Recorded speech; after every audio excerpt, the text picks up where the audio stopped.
Alors, en ce qui concerne l'arrivée des communards en Nouvelle-Calédonie, c'est les conséquences de la Commune, puisque la Commune de Paris est réprimée. Alors, certains meurent, d'autres sont arrêtés, d'autres arrivent à fuir en Angleterre ou en Suisse, par exemple, de grands peintres fuiront en Suisse, mais ceux qui sont donc arrêtés sont jugés, et pour un certain nombre d'entre eux, la moitié à peu près, sont condamnés à soit aux travaux forcés, c'est ce qu'on dit. Enfin, en fait, il y a deux types de peines, en enceinte fortifiée ou en résidence libre, mais dans tous les cas, ils sont envoyés soit en Guyane, soit en Nouvelle-Calédonie. Mais avant d'être envoyés en Calédonie, ils vont rester plus ou moins longtemps, selon les individus, dans différentes prisons, d'abord en région parisienne, puis ensuite dans les ports. Et c'est là que se fait la première rencontre avec les déportés algériens, qui eux sont aussi des déportés politiques, en tout cas pour les Kabyles, et qui vont se trouver grosso modo dans les mêmes circonstances. En ce qui concerne Louise Michel, pour faire rapide et ne pas traîner sur les dates et les détails chronologiques, parce qu'au fond c'est pas ce qui est le plus important ici, Louise Michel, elle, débarque sur Ducos. Ducos, c'est une presqu'île qui est aujourd'hui un quartier de Nouméa et qui se trouve donc à proximité de la capitale de la colonie, qui est Nouméa. Et c'est là aussi que les déportés algériens vont arriver. C'est pas là qu'ils vont rester, mais c'est là où ils débarquent. D'ailleurs, il y a une anecdote assez amusante à ce moment-là, puisque les communards attendent les premières femmes qui ont demandé à rejoindre leur mari condamné sur Ducos, et ils savent qu'un bateau à transport est arrivé sur Nouméa, et ils vont donc se placer sur les hauteurs à Ducos pour guetter l'arrivée des femmes.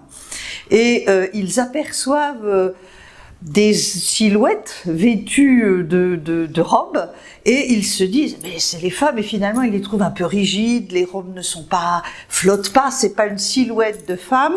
Ils se disent on nous a quand même pas envoyé des bonnes sœurs, et finalement il y a un qui crie mais c'est les Arabes, donc ceux qu'ils avaient vus sur les pontons, et on a comme ça dans les mémoires de communards, on a cette anecdote qui est rapportée de l'arrivée de ces déportés politiques algériens.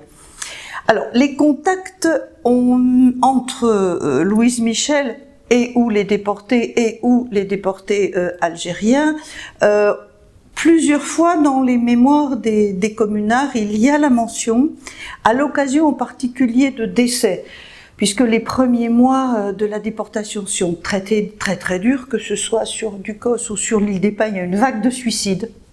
Ils enregistrent beaucoup des leurs qui n'en peuvent plus, et qui se suicident, se pendent, se coupent les veines. Enfin, on a un certain nombre de choses de ce type. Et il y a donc des morts qui frappent. Et dans les mémoires des communards, il est précisé que les Arabes envoient des délégations, une délégation à certaines de ces funérailles. En général, c'est Louise Michel qui écrit les discours. Donc on voit bien que les gens se croisent maintenant. C'est quand même un univers carcéral, même si à l'intérieur de la presqu'île de Ducos, en dehors d'un appel par jour ou 2 appels par jour, ça dépend des périodes, les gens ont la possibilité de naviguer sur la totalité de la presqu'île. Alors certains communards vont se prendre de passion pour la botanique, d'autres pour la pêche. Louise Michel, elle, a toute une série de bestioles dans sa cabane ou dans sa paillote, comme on dit, c'est des maisons qu'ils construisent eux-mêmes en végétaux. Et ils vont jongler avec la pénitentiaire et avec la censure, que ce soit pour ce qu'ils écrivent, que ce soit pour le théâtre qu'ils produisent. Donc tout est en demi-teinte et en double sens. Donc on n'a pas clairement, par exemple, on se réunit tous les vendredis soirs pour discuter politique avec les déportés algériens. Non, il n'y a pas ça. Mais on sent bien que le débat d'idées est présent tout le temps. Il est présent, on le voit dans les pièces de théâtre, on le voit dans les journaux qui sont publiés à l'Île des Pins, là il y a des écrits, donc, mais on le voit dans les allusions qui sont faites dans les mémoires des communards, et surtout, je crois que la réflexion politique n'a pas cessé. Qu'est-ce qu'on aurait dû faire qu'on n'a pas fait qui nous aurait permis de vaincre ? Qu'est-ce qu'on peut faire pour ne pas être oublié ? Ça, c'est l'angoisse du déporté communard, c'est l'oubli. Il a quand même pas fait tout ça pour que plus personne ne se rappelle de lui, pour qu'il ne se passe rien, quoi. Donc il est certain que ces problématiques-là, elles sont aussi celles des Kabyles. Comment faire pour traverser l'histoire, au fond, le temps, survivre, ne pas être oublié, maintenir à tout prix les liens entre soi et avec l'extérieur. Les gens du COS écrivent à ceux de l'Île des Pins. Donc quand les communards les déportés algériens vont partir sur l'Île des Pins, puisqu'ils ne restent pas sur du COS, Louise Michel n'est plus en contact direct avec eux. Mais elle est en contact avec ceux qui sont à l'Île des Pins, qui peut-être sont passés par du COS ou sont allés directement à l'Île des Pins. Les deux configurations sont possibles.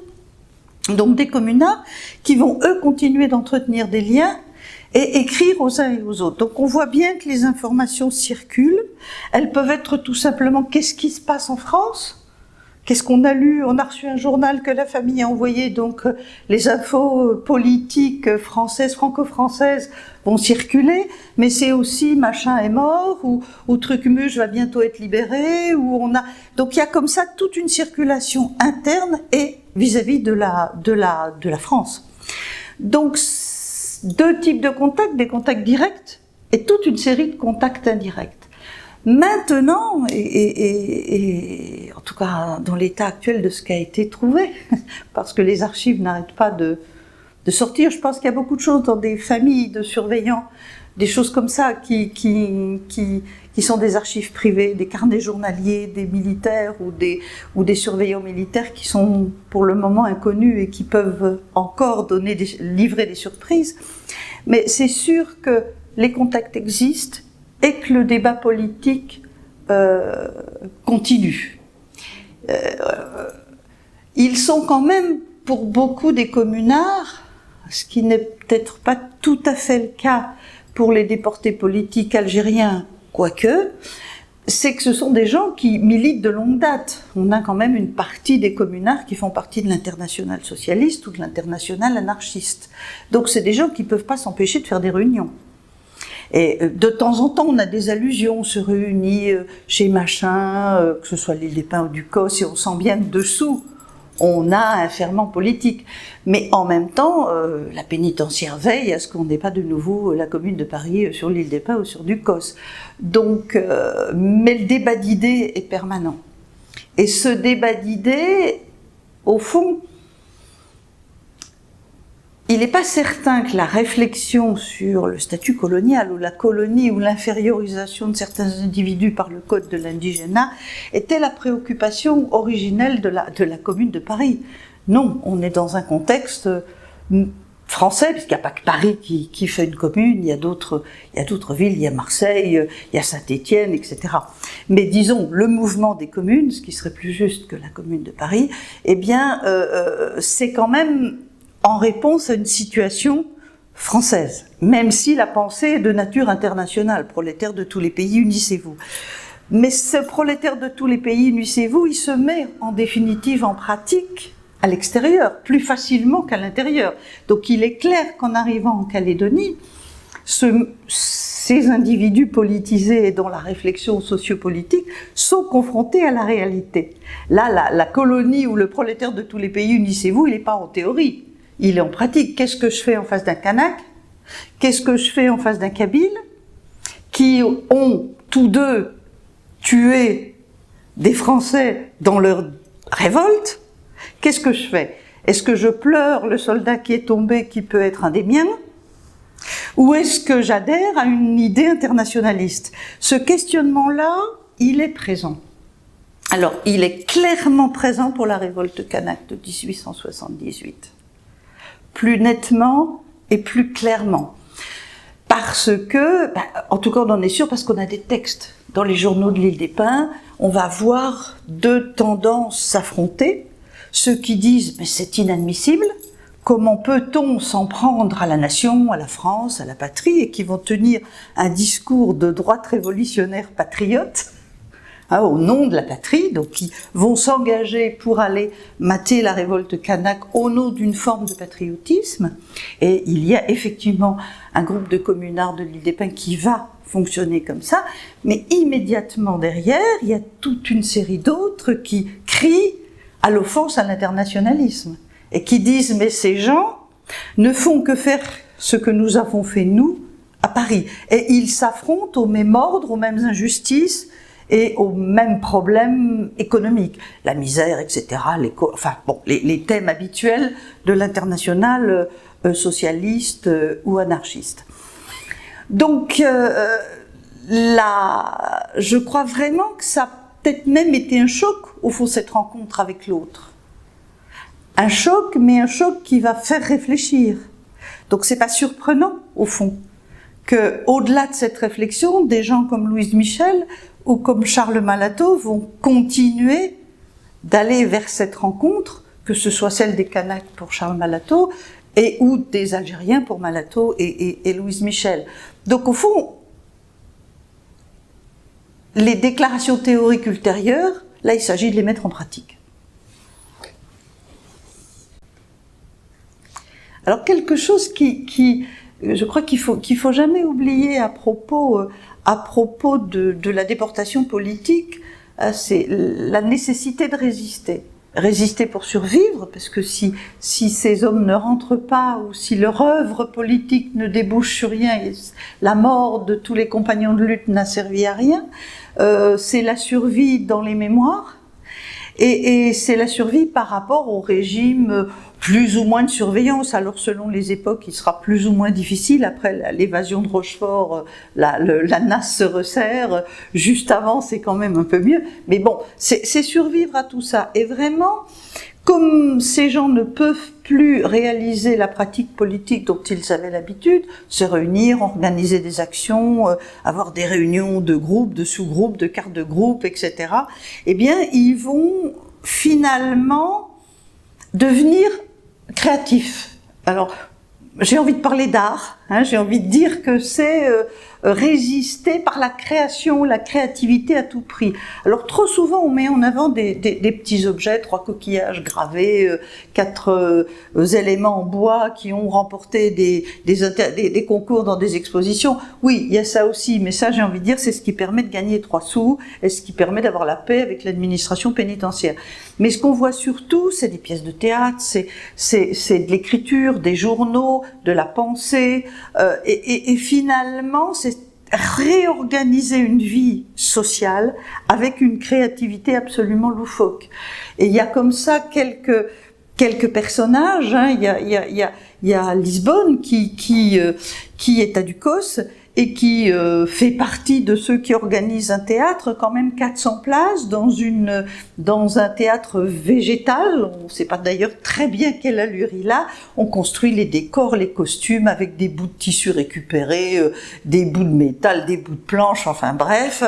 Et la première pièce qui est donnée là, c'est une pièce de Louise Michel et de Victor Hugo. Donc on voit bien qu'on est encore dans le militantisme à partir de là. Les discours au moment des funérailles, au moment des fêtes républicaines du 14 juillet, enfin tout est prétexte à écrire, à déclamer, à dire, à se déguiser, à avoir des critiques d'art, parce que s'il y a du théâtre, il faut des critiques d'art.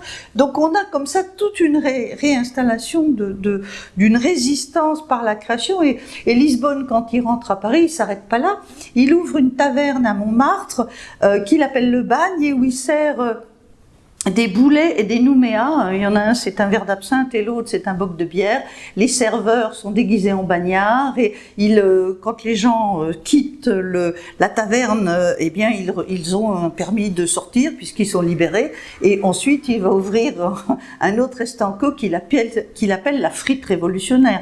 Donc, on se dit quand même, ces gens qui ont payé de leur personne en ce qui concerne la révolution, avoir ce niveau de dérision, Enfin, moi, je trouve ça assez fabuleux. Et puis il y en a un autre, hein, il y a Jules Renard. Alors, c'est un homonyme, c'est pas le Jules Renard le plus connu. Lui, à la moindre occasion, il écrit des courriers officiels et il signe un villageois. Donc, c'est pas un communard, c'est un villageois. Et il écrit au commandant du bagne que le cheval a mangé son jardin, et il demande un remboursement. Ou même ceux qui se seront échappés du bagne, comme Rochefort, vont réclamer à la pénitentiaire, une fois que l'amnistie générale est tombée, le prix des affaires que la pénitentiaire a vendues. Puisqu'ils se sont sauvés, ils ont tout laissé sur place, et donc ils réclament l'argent qui correspond aux objets à la pénitentiaire. Donc on est face à des... Après ce qu'on veut dire, ils sont cinglés, quoi. Il y a quelque chose de cette espèce de résistance à tout prix. Alors la difficulté, c'est qu'on sait tout ça pour les communards, parce que quand ils rentrent, ils vont quasi tous produire des mémoires. Alors même si tous, dans les titres, on ne voit pas apparaître la Calédonie, hein, Charles Malato, c'est de la commune à l'anarchie. Mais les 3/4 du livre portent sur la Nouvelle-Calédonie, sur son temps en Nouvelle-Calédonie. Donc il n'y a pas la même chose, en tout cas pas à ma connaissance, ça ne veut pas dire que ça n'existe pas, pour les déportés kabyles.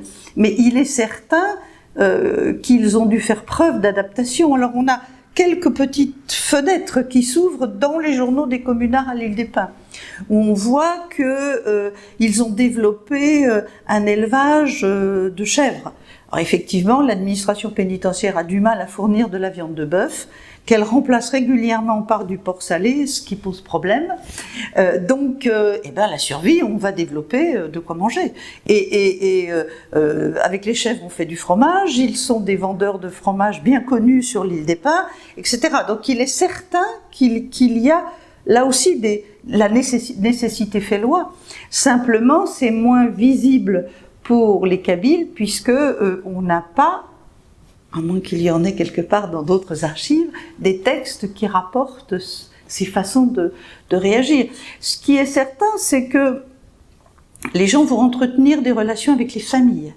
Parce que dans les rapports de gendarmerie qui existent ultérieurement, il est fait mention d'un certain nombre de déportés algériens, que ce soit de droit commun ou déportés politiques, qui entretiennent des relations par courrier avec les familles restées en Algérie et qui demandent à rentrer plus tôt pour pouvoir se réinstaller. La plupart, en 90%, c'est en Algérie, et ils disent où, comment, sur quelle terre, à qui elle appartient, etc. Donc on voit bien que les liens sont restés, en tout cas pour cette génération-là. Est-ce les liens sont restés ultérieurement? Ça, je ne sais pas.